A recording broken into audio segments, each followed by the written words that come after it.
you're certainly not making a complete model. And people should have known better anyways, even subjects to the limits of your perceptions, because there's all sorts of things in the world that you can't directly perceive. But what you're doing instead is, it's something like you're making a partial model of the world, but you're only making a partial model of the world that you're currently operating on with some goal in mind, and you're also comparing that to a model of the world as it's currently unfolding. Because the other thing that was implicit, this is really tricky, this is where you have to watch your implicit assumptions.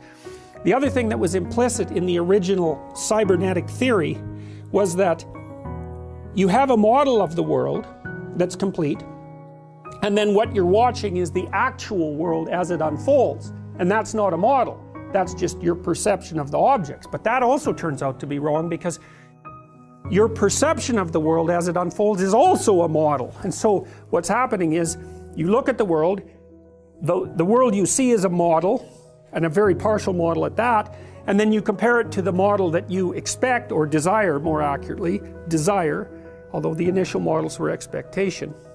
Because if you're in the lab listening to tones, it's not like you desire anything, but mostly when you're acting in the world, you have desires, and so the experimental constraints skewed the data in some sense by making people assume that what people were doing when they walked through the world was expecting instead of desiring. Anyways, you have a model of the world that's generated as you look at it, you have another model of the world that's something like the world that you desire, then you compare both of them, and they can mismatch, and they can mismatch in a way that upsets your current pursuit. That's the critical issue. You don't see the anomaly unless it upsets your current pursuit. And you kind of know that too, because when you're, like, while I'm lecturing to you guys, you know, mostly you're sitting still, but people are moving their arms, and they're moving their glasses, and they're shifting their feet, and generally I don't see any of that, because what difference does it make? You know, it's not relevant to the ongoing what? Ongoing contract, the ongoing series of interactions, it's something like that. So as long as you keep your movements bounded within a range that doesn't interfere with whatever it is that we're doing, then it's going to be as invisible to me as the gorilla was when you were counting the balls. And the cool thing is about the gorilla experiment, or one of them, is that the reason you were blind to the gorilla was because you were counting the balls. And so that's so fascinating, because what it shows to a huge degree, an unfathomable degree, an unfathomable degree, is that the value structure that you inhabit determines what you perceive. It doesn't just determine what you expect or want. It bloody well determines what you see. And that makes the world a completely different place. No one really expected that. And so if you watch the basketballs, you see the basketball. If you stop watching the basketball, well, then you see the gorilla. And so the first question that arises from an experiment like that is, well, just exactly what is it that you don't see in the world? And the answer is all of it.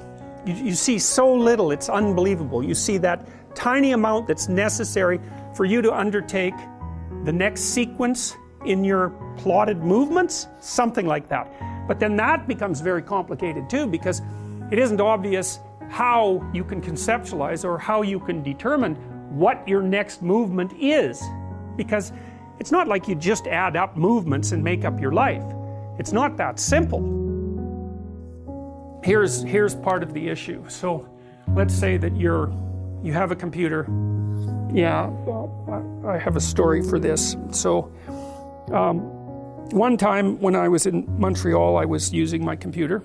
I was in my apartment, and I was typing out an essay, and it crashed. And so what happens when your computer crashes? Well, you know, usually you utter some sort of curse.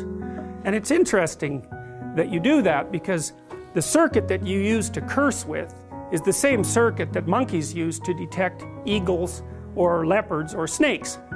And so when there's a bunch of monkeys together, you know, they're not all preyed on by eagles and leopards and snakes, but you know, there's usually a predator in that category for every single monkey population. And so when the monkeys are watching, they have an emotional utterance that the most nervous monkey might utter first, that basically says, you know, hide from the eagle, get out on the branch so the cougar can't eat you, and look the hell out for the snake.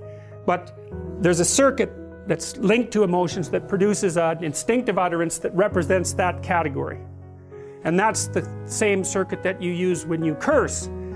And it's not the same circuit that you use for normal language. And we know that because that circuit is activated in people who have Tourette's syndrome, because they preferentially swear. You think, well, why in the world would you have a neurological condition that makes you preferentially curse? Well, that's the reason. You don't just have one linguistic circuit. You have one for, oh my God, there's a predator. And that's the one that will get activated when something happens like your computer crashing. Because, you know, you're an evolved creature, and so those old circuits that were there, say, 30 million years ago to deal with exceptions are the same circuits you're using now to deal with your computer. Why else would you want to hit it? Right? Because that's what you want, to give it a whack. It's like, it doesn't behave, whack. Aggression right away. Well, that's some clue as to the category system that you're automatically using to encapsulate the event.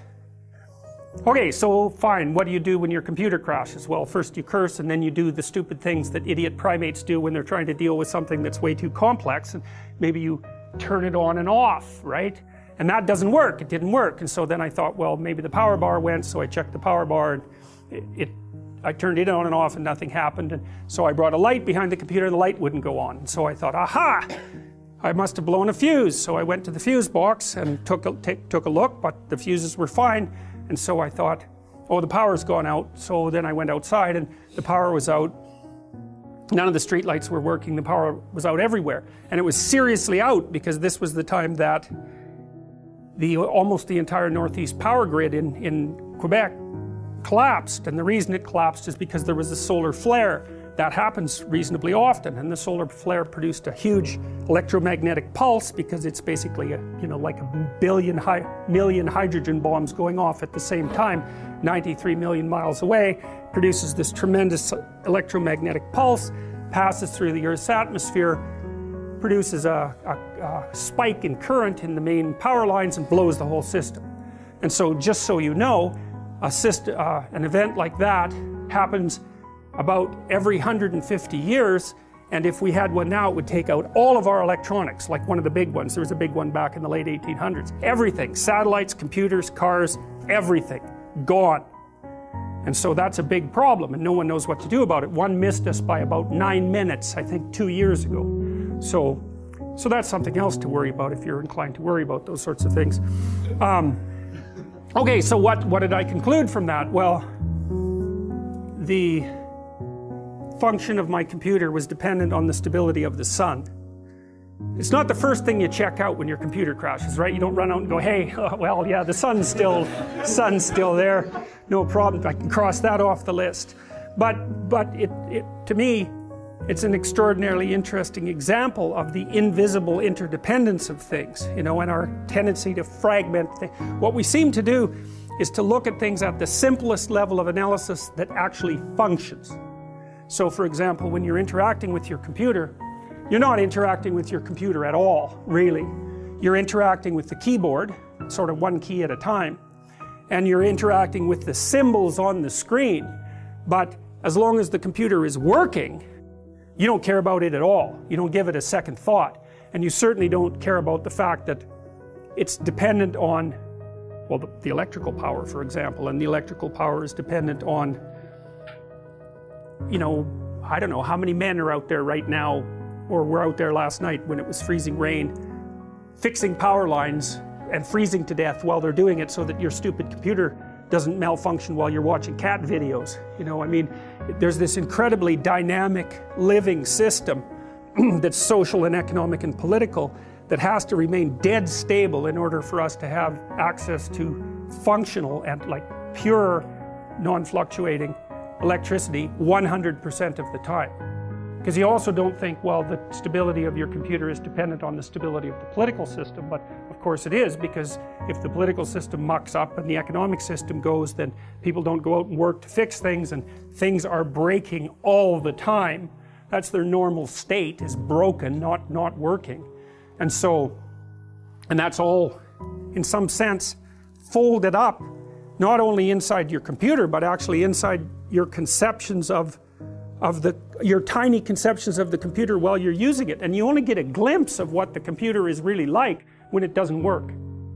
Then it's when it becomes a complex object, right? As long as it's working, then your stupid perceptions are perfectly fine to get the job done.